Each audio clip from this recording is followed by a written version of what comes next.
This is Pulse of Africa, the face of Ethiopia, the voice of Africa.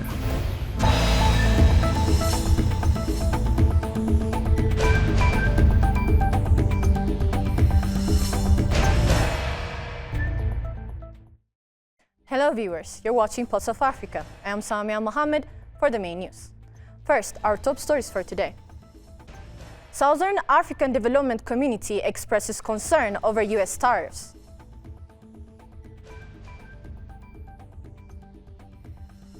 South Africa plans to plant 10 million trees by 2030.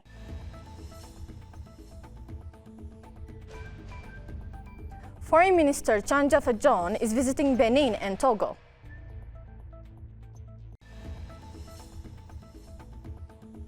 African Development Bank seeks $2.2 billion to support Nigeria's agriculture. Now, the news in detail. Iranian Foreign Minister Saeed Abbas Araghchi arrived in Algiers on Tuesday for an official visit, holding talks with senior Algerian officials to discuss bilateral relations and regional developments, including the ongoing conflict in the Gaza Strip. Araghchi and his delegation were received by Algerian President Abdelmadjid Tebboune at the Presidential Palace in Algiers, the presidency said in the statement. Following the meeting, Araghchi reaffirmed strong and long-standing ties between Tehran and Algiers, calling the relationship deep-rooted and brotherly. Speaking to reporters, Araghchi said conveyed greetings from Iranian President Masoud Pezeshkian and extended an official invitation for Tebboune to visit Tehran. Now to South Africa. Deputy Minister of Forestry, Fisheries and the Environment, Bernice Swartz, launched the new One Employee, One Tree initiative in Pretoria. The program aims to plant 10 million trees by 2030. The initiative also aims to relaunch the revamped National Greening Program, which involves planting 1 million trees for one day in September, which is celebrated as Arboriculture Month. The plan is to plant trees in public places such as schools, hospitals, churches, and police stations. It also plans to use the platform of the G20 Working Group on Environmental and Climate Sustainability to engage international figures in planting trees during meetings and the G20 summits to be held in South Africa this year. Shifting to African Leadership Forum. Leaders at the 8th African Leadership Forum in Kampala called for a renewed focus on the Sustainable Development Goals, urging African nations to prioritize Africa-first strategies in achieving these global objectives.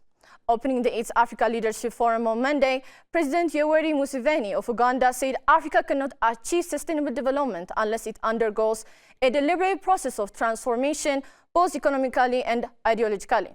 Speaking on the occasion, the former Prime Minister of Ethiopia and current board chair of Alliance for Green Revolution in Africa, Hailemariam Desalegn, stressed the importance of strong governance and institutions to realize SDGs.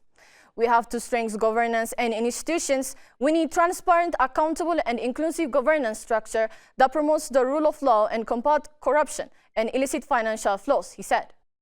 Moving on to Benin and Togo. Foreign Minister Chanja Fajon is visiting Benin and Togo from Monday to Wednesday on behalf of EU Foreign Policy Chief Kaja Kallas as part of preparation for the upcoming ministerial EU-African Union meeting. The African Union and the European Union launched a year-long celebration marking the 25th anniversary of their enduring unique partnership. In the lead-up to the ministerial meeting on 21st May 2025 in Brussels, gathering over 80 governments and the new leadership of both AU and EU, a series of anniversary initiatives will be promoted. Foreign Minister Chanja Fajon visits aims to strengthen the EU's global reach and to seek new alliances. In other news, Chinese Premier Li Qiang on Tuesday held a phone conversation with the European Commission President Ursula von der Leyen, urging the two sides to maintain free and open trade. Noting both China and EU are advocates of economic globalization and trade liberalization, Premier Li said the two sides should strengthen communication and coordination. He emphasized both sides should expand mutual openness, safeguard free and open trade and investment while injecting more stability and certainty into both sides and the world economy. Li said that China has taken resolute measures not only to safeguard its own development interests, but also to defend the rules of international trade and justice. Meanwhile, A British lawmaker has introduced a private member's bill that would set new rules around debt restructuring in a push to speed up negotiations for countries struggling with unsustainable debt. Bombos Charalambos, who introduced the bill late last year, said support from other members of parliament had grown since the UK and the United States slashed aid spending. Charalambos' bill would allow countries to seek debt payment freezes while resurrecting negotiations are underway and also enable stay on legal proceedings during the process. It would also cap the claims that private creditors can make via lawsuits after resurrectings are concluded, aiming to prevent holdout creditors from blocking or slowing debt deals.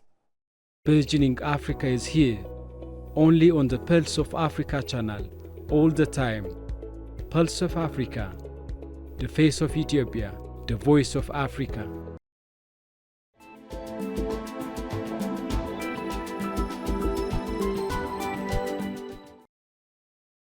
Turning to business news.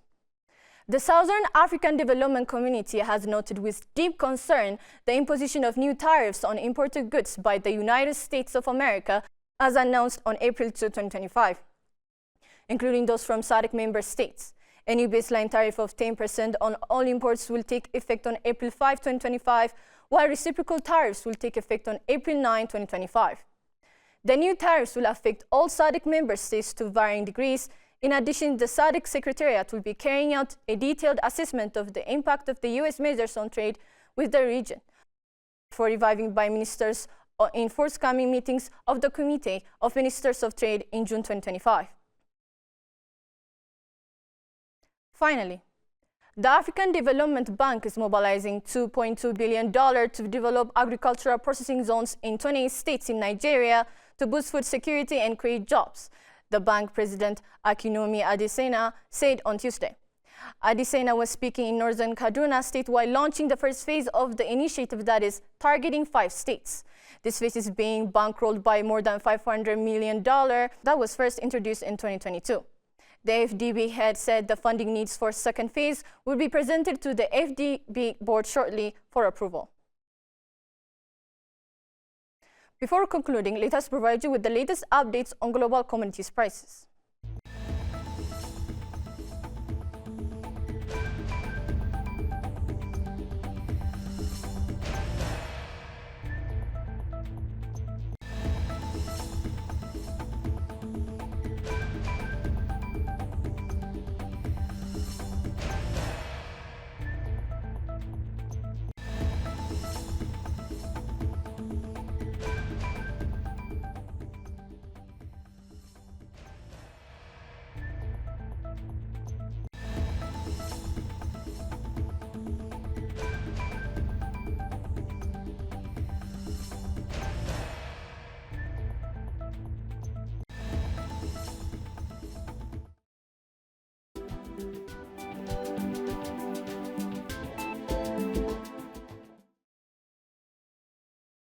Now to weather updates.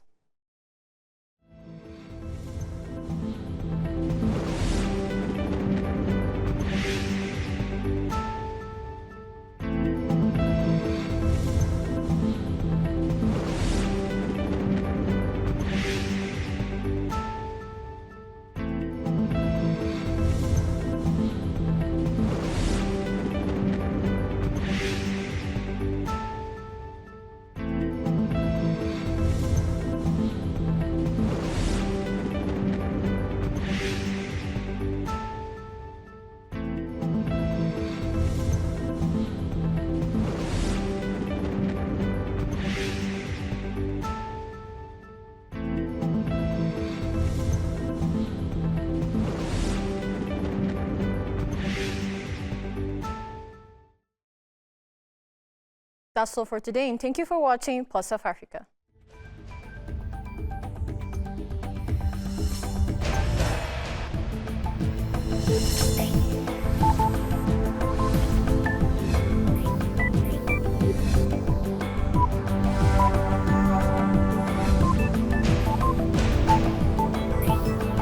This is Pulse of Africa, the face of Ethiopia, the voice of Africa.